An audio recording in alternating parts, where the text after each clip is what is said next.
नमस्कार, आप जुड़ चुके हैं वैली एक्सप्रेस न्यूज़ के साथ। हमारे साथ आज जुड़ेंगे जम्मू कश्मीर ऑटो यूनियन और टैक्सी के कुछ लोग। यहाँ पे इन्होंने प्रेस वार्ता की।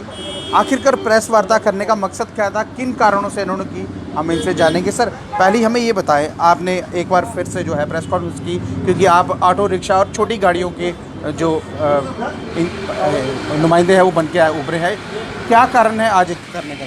आज हमारी जो प्रेस कॉन्फ्रेंस बुलाने का मतलब ये था कि जो हमारी डिमांडें हैं उसमें से एक जो डिमांड है फेयर रिवीजन की, वो किसी हद तक गवर्नमेंट ने मानी।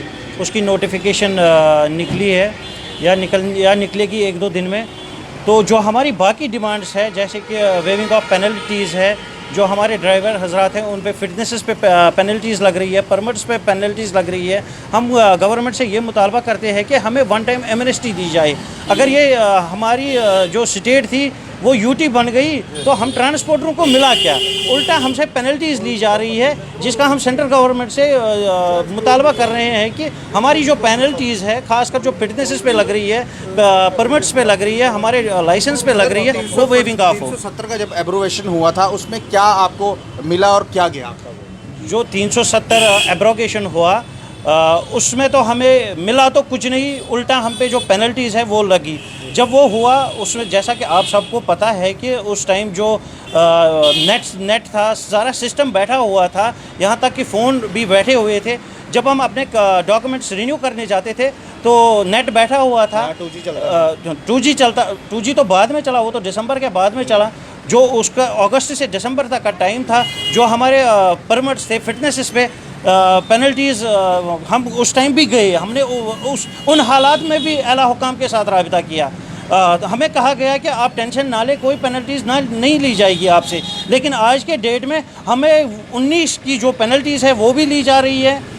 सेंट्रल गवर्नमेंट से कोविड में हमें थोड़ी सी रिलैक्सेशन मिली, लेकिन जो एब्रोगेशन वाले हैं, जिनको एब्रोगेशन में एक्सपायर हुए, उनसे पेंडेमिक जो है कोविड-19, उसका भी पेनल्टीज़ लिया जा रहा है। बोलना चाहूँगा, कोविड में 30% किराया बढ़ाया गया था, 19% अब बढ़ाया गया है। क्या उससे आपको कोई फ़ायदा नहीं है?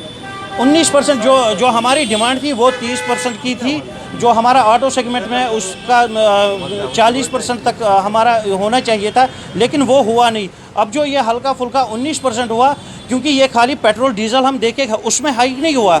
हमें गवर्नमेंट ने SRO 492 के तहत लाया। SRO 492 जो है, उसमें जो है हमारा जो टोकन टैक्स है वो डबल हुआ। हमारी जो गाड़ियां हैं उनकी जो रेट है वो 30% 35% के करीब हाइक हुई। जो हमारे ड्राइवर हज़रात नई गाड़ी ख़रीदना चाहते हैं वो अफोर्ड नहीं करेंगे आज के डेट में। लिहाजा जो ये 19% है, इससे हमें कुछ खातिर का फ़ायदा मिलने वाला नहीं है। अब मैं आपसे पूछूंगा कि कश्मीर तक जम्मू से गाड़ी जाती, 250 किलोमीटर का सफ़र है, कितना किराया होना चाहिए और कितना उसमें जो पेट्रोल या डीजल लगता है, कितनी बचत है? देखिए, जो कश्मीर से जम्मू तक जो सफ़र है ये 300 किलोमीटर का है जी। रेट तो उसकी मतलब जो इस वक्त की महंगाई है, तेल का, स्पेयर पार्ट्स का, टायरों का, तो उस हिसाब से रेट हमें बहुत कम मिल रही है पैसेंजरों से। जैसे कि उधर से इस वक्त गाड़ियाँ आ रही है वो बिल्कुल खाली आ रही है। अब उनको इधर से हमें फेरा मिलेगा, उसमें वो ले रहे 1500 से अलावा कोई, वो भी बारामूला श्रीनगर से बारामूला 60 किलोमीटर है। जब जो किराया इन्होंने आज चढ़ाया 19%, इसमें भी हम उतने खुश नहीं हैं, क्योंकि हम भी नहीं चाहते थे कि पब्लिक मार खानी चाहिए। हमारा घर सिर्फ यही था कि गवर्नमेंट अगर हमें तेल में रिलेक्सेशन देते, हम ज़्यादातर उसी में खुश थे, क्योंकि हमारे बच्चों को भी सफ़र करना है गाड़ियों में ही। हम तो गाड़ी वाले हैं बेशक, मगर जो हम इसमें से वाबस्ता, हमारे बच्चों का सफ़र है गाड़ियों में ही। अगर ट्रेन चल पड़ेगी तो कितना नुकसान होगा? देखिए, आपको कटरा का तो मालूम पहले से ही होगा।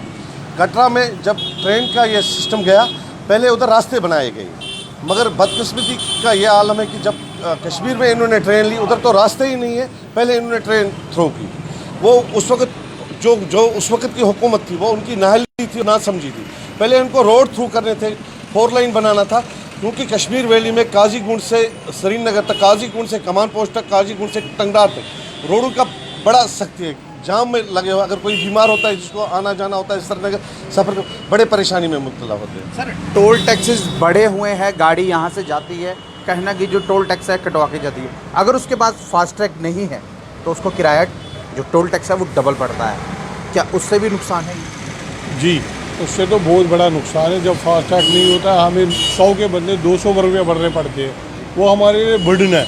और जो ट्रांसपोर्ट चलाने वाले हैं, हम जो टैक्सेस पे कर रहे हैं वो ऑल आइटम्स पे हम टैक्सेस पे कर रहे हैं। हम डीजल, हम जब शाम को फ्यूल डाल रहे हैं उस फ्यूल पे भी हमारे पैसों से टैक्सेस पे किया जाता है। क्या कहना चाहेंगे एडमिनिस्ट्रेशन, गवर्नमेंट एडमिनिस्ट्रेशन को हम यही कहना चाहते हैं, जैसे कि इरशाद साहब ने बताया, महंगाई बहुत है, आम आदमी में बड़ा बोझ बढ़ रहा है। एक्चुअली हम कहते हैं बेसिक महंगाई कम होनी चाहिए, बेसिक में रेट्स कम होनी चाहिए। 19% के बगैर अगर 36% भी बढ़ाया जाएगा फिर भी हमें बराबरी नहीं है। जैसा इरशाद साहब ने बताया, हम भी इसी कौम का हिस्सा है, हम भी इसी समाज में रहते हैं। ये अगर ये बोझ बढ़ रहा है तो ये हमारे कानून पे भी बढ़ रहा है। क्या आपने एलजी साहब से मिलने की कोशिश की अभी तक? बहुत बार हमने एलजी साहब से मिलने की कोशिश की, उम्मीद है हम एलजी साहब को मिलेंगे बहुत जल्द। और जो हमने डिमांडें डाली है और हम उम्मीद करते हैं उन डिमांडों पे भी बहुत जल्द सुनवाई हो जाएगी। जो मेटाडोर ये थी यूनियन थी, इनकी जो डिमांडें थी वो पूरी की गई, 19% किराया बढ़ा दी। वो जो डिमांड है ये तो सेम है, चाहे मेटाडोर वाले की डिमांड है या बस वाले की या टैक्सी वाले की, डिमांडें तो सेम है। महंगाई तो उनके लिए भी है, तेल तो उनको भी गाड़ियों में डालना है, टायर तो उनको भी लगाना है, टोकन टैक्स उनको भरना है, पेनल्टीज उनको भी भरनी है।